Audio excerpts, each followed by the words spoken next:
When We Disagree is a show about arguments, how we have them, why we have them, and their impact on our relationships and ourselves. When someone bumps into you, do you assume it was accidental or intentional? People with hostile attribution bias consistently assume malicious intent, even in ambiguous situations. This cognitive pattern, identified in research on aggression, turns neutral events into perceived attacks and escalate conflicts unnecessarily. In disagreements, hostile attribution makes every oversight seem like deliberate disrespect. Your roommate forgot to clean the kitchen. They must be passively aggressively punishing you. Your boss assigned you extra work. Clearly, they're trying to make you quit. Your friend didn't text you back. Obviously, they're giving you the silent treatment. Every ambiguous action gets interpreted through a lens of assumed hostility. What might an accident, an oversight, or incompetence becomes an enemy action. In family dynamics, hostile attribution bias creates cycles of conflict. A parent's concern gets interpreted as criticism, or a sibling's joke becomes a deliberate insult. Even a partner's distraction becomes intentional neglect. Once someone develops hostile attribution bias towards family members, every interaction can become a potential combat zone. The family can be a battlefield where everyone's actions hide aggressive intent. Understanding hostile attribution bias helps us pause before assuming intent. When something negative happens, consider multiple explanations before settling on malice. Ask clarifying questions rather than launching counterattacks first. And most importantly, recognize that your interpretation of intent might say more about your mindset than their motivation. I'm Michael Lee, Professor of Communication and Director of the Civility Initiative at the College of Charleston. Our guest today on When We Disagree is Trey Gowdy. Trey has been a state and federal prosecutor, and he's a best-selling author and a TV and podcast host. He spent 8 years in the House of Representatives, and he's also a husband and a father. Trey, tell us an argument story. Wow. Let me preface it by saying that lawyers have pretty thick skin. We argue for a living, and then we go to dinner afterwards. And it's what frustrates, my father, who's a doctor, doesn't understand it. Some of my best friends I actually was against in death penalty cases where the stakes are about as high as they can get.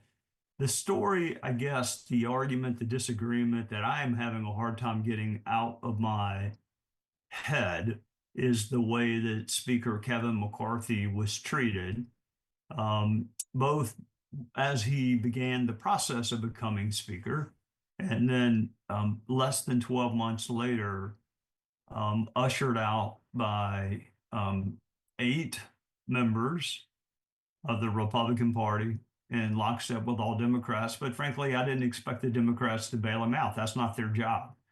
I think for folks who talk about how important democracy is, I think folks who complain a lot about Senate rules on filibuster and how it takes 60 votes, I find it, bitterly ironic that really one person led the charge to get rid of Kevin McCarthy.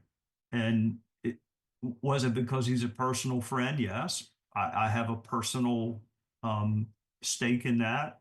Also thought it was manifestly unfair.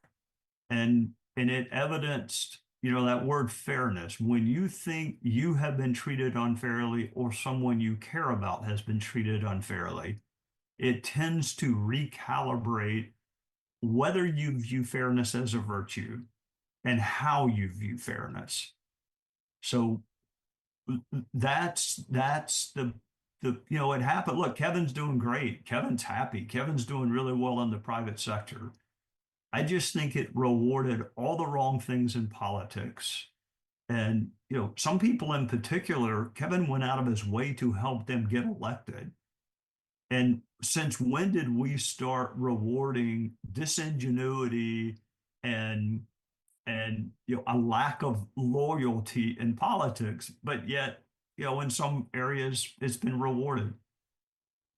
For those of us who don't follow congressional politics as closely as you do, or intra-party squabbles, can you lay out the movement of his intro and his exit and the unfairness you see? And where I'm going to eventually get is to push you to talk more about whether all is fair in love and war and politics. But first, let's start with the facts of the case, if you don't mind. Sure. I mean, Kevin, I'll go back maybe a little farther than what you want. Kevin was not born with a silver spoon in his mouth. I'm not even sure he had a spoon in his mouth. He was denied a job working for his own congressman. His father was a firefighter. He died early. He really worked his way through the California Assembly into Congress. He, along with Paul Ryan and Eric Cantor, wrote that book called Young Guns. Kevin had every leadership position you can have in Congress, whip, minority leader, majority leader. So it was only natural that he become speaker. Why does it matter? You know, when you have the roles that Kevin had, you spend 99% of your spare time helping other people. Money is the lifeblood of politics. You help them raise money. You travel all around the country, going to other people's districts. There's a lot that goes into being in leadership. And so fast forward, Republicans retake the House. There really is no other candidate other than Kevin, but his own side held him hostage and wanted, concessions. We want, our person put on this committee. We want lay aside the fact not a single one of those persons could have won the speakership themselves. But the margin was so narrow. You have to get 218 votes to become speaker. And I think they had what, a 4 or 5 vote margin. So all of a sudden, 6 people were had all the power in the world. But it could have been any 6 people. It just happened to be this handful wanted to extract concessions that were disproportionate to their representation among the conference. And he did win. You could argue he was neutered and weakened, but he won. And to my knowledge, President Trump had no complaints with his stewardship as the speaker. They actually got more passed than people thought with that narrow of a margin. And then a former member of the House named Matt Gaetz filed what's called a motion to vacate, which under House rules, a single member, talk about anti-democratic, a single member can file a motion to vacate the speaker's chair. And then so you re-vote again. Yeah, again, I like this. I like hearing the phrase anti-democratic. You get elected for 2 years, but apparently you can have a speaker's race every day because one person, and so 8 people voted with the Democrats to get a new speaker. Nothing changed, nothing improved, other than, I think Gaetz in particular was under ethics investigation. And he wanted you go back and look 3, 4 months earlier, Congressman Gaetz gave an A+ to Kevin McCarthy in terms of the job he was doing. An A+. You're a professor, not me. I think that's pretty good. I never got any, but I think it's good.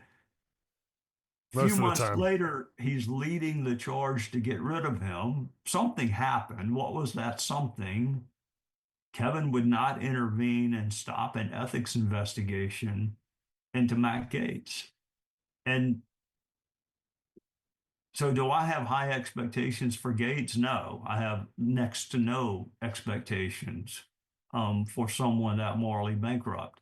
I do have high expectations that people would have been able to see through what was happening.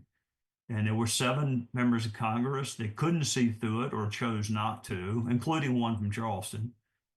And then there were people in the media who somehow celebrated the fact that the House was in utter disarray for months. I mean, how many different people did they cycle through? Jim Jordan was nominated. He didn't get it. Tom Emmer, Steve Scalise. That's how we wound up with Mike Johnson. Mike Johnson didn't want to be the Speaker of the House. He was a relatively obscure congressman from Louisiana. It's just after a month, somebody's got to do it.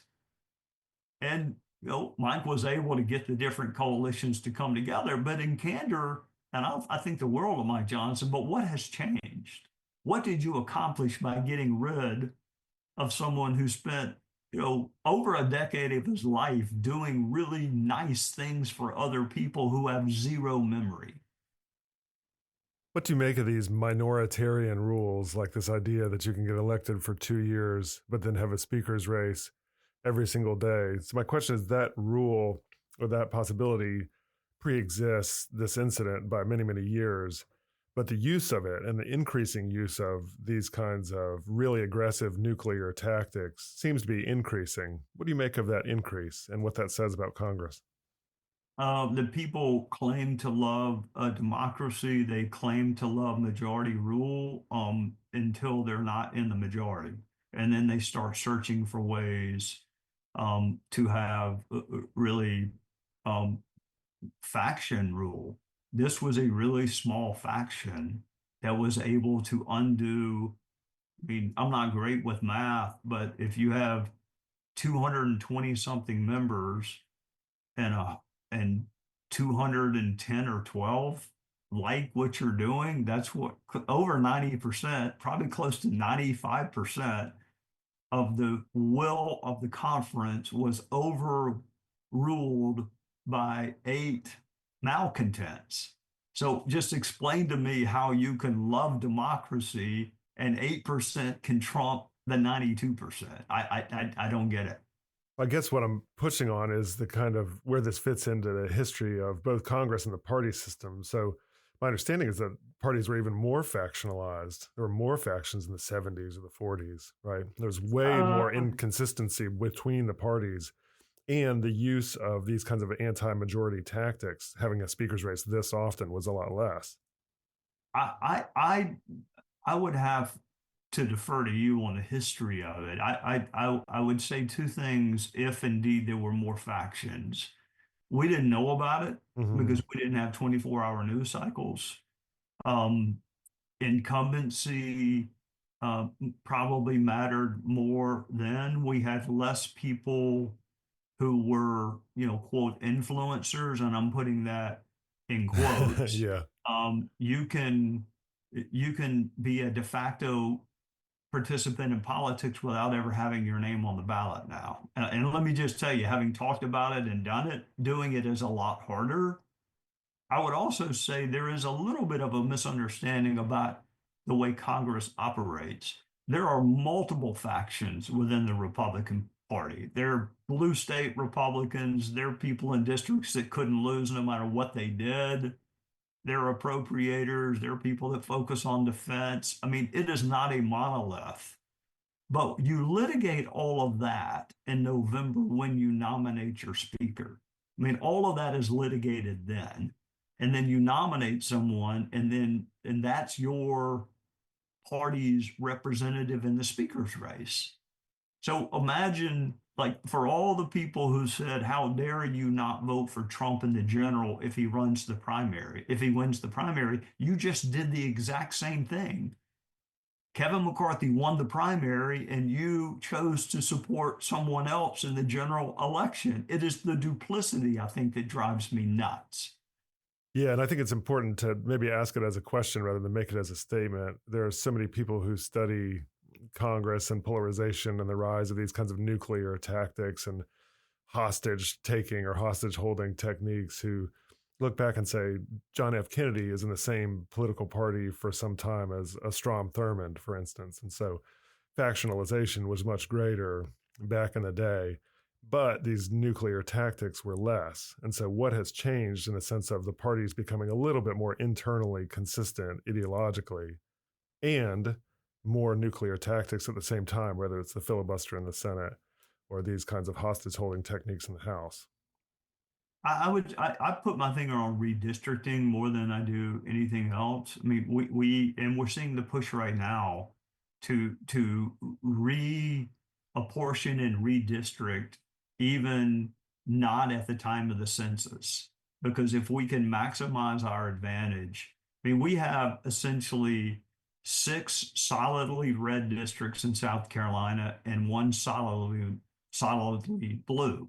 And a Right. Republican's never going to beat Jim Clyburn, and a Democrat's never going to win in the district I used to have. And I don't care what the Republican does, they're not going to win. So there is almost no incentive to want to work. First of all, there's no incentive to appeal to the other side. You don't need their votes to win. Never once was I asked, why don't you work across the aisle more? In 8 years, never once was I asked that question. Not one time. Often asked, why don't you fight more? And I'm like, how do you define fight? I never got a good definition for fight. I was asked, why don't you put somebody in prison? And I had to remind them that was my old job, not my current one. So I think there's a little bit of civic misunderstanding of what members of Congress can do, what our jobs are. I mean, our jobs are constituent service, legislation, oversight. It's not to become Instagram influencers and political Kardashians. I don't think that's part of our job description. You're right. John F. Kennedy and Strom Thurmond were in the same political party. Nominally, yes. And then Strom Thurmond, formed his own party, if memory serves me correctly. And Yeah, and that's right. I think he may have actually gotten some electoral votes, although maybe I'm wrong about that. He was a Dixiecrat when he ran. That's right. Um, I think he genuinely changed. And I celebrate people that see the light and genuinely change. Hmm. I don't always, like, as a prosecutor, I'm sometimes suspicious of the motive, but I do celebrate the change.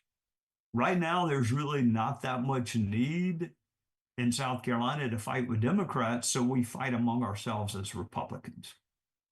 Something is wired in us to want to fight, and I'm not an anthropologist. I don't know what that is, but people just like a fight. You started talking about an incident with Kevin McCarthy's ouster that was unfair. And now we've pivoted to a different F word, which is the incentive to fight. And I want to talk about that pivoting out of the past and into the present in light of that. You talked about the incentives that y'all have in Congress or maybe even as public figures to fight. And the incentives don't seem to be about fairness if I'm putting words in your mouth. They seem to be about more fighting. The incentives are all there to provoke, to get attention, to make an enemy of somebody, to blast somebody, whatever.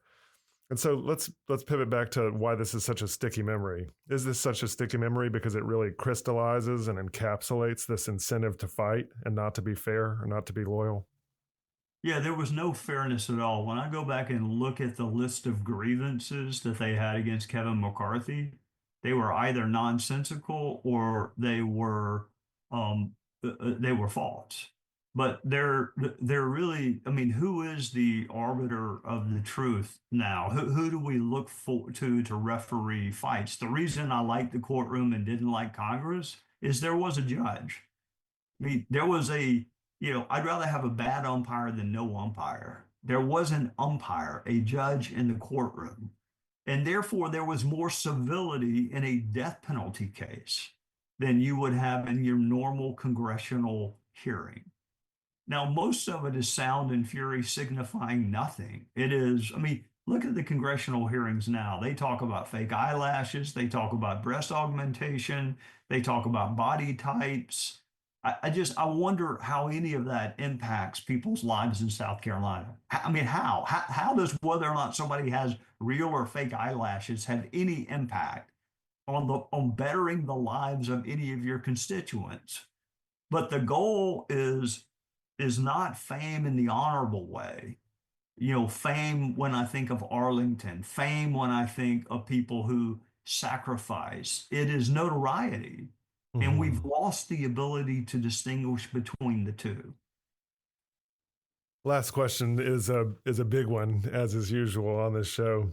You mentioned not having any judges like you do in court and politics, and that is largely true. But they could also say that we have hundreds of millions of judges. The American people are these judges. And my question for you is, how do we encourage the American people to incentivize fairness and not necessarily just fighting, especially partisan fighting or infighting, in their evaluation of politicians? The end does not justify the means. And when we get to the point where we think it does, then we're in dangerous ground as a republic. I mean, the reason, again, I like the courtroom is you had to reach the right result, but do it the right way.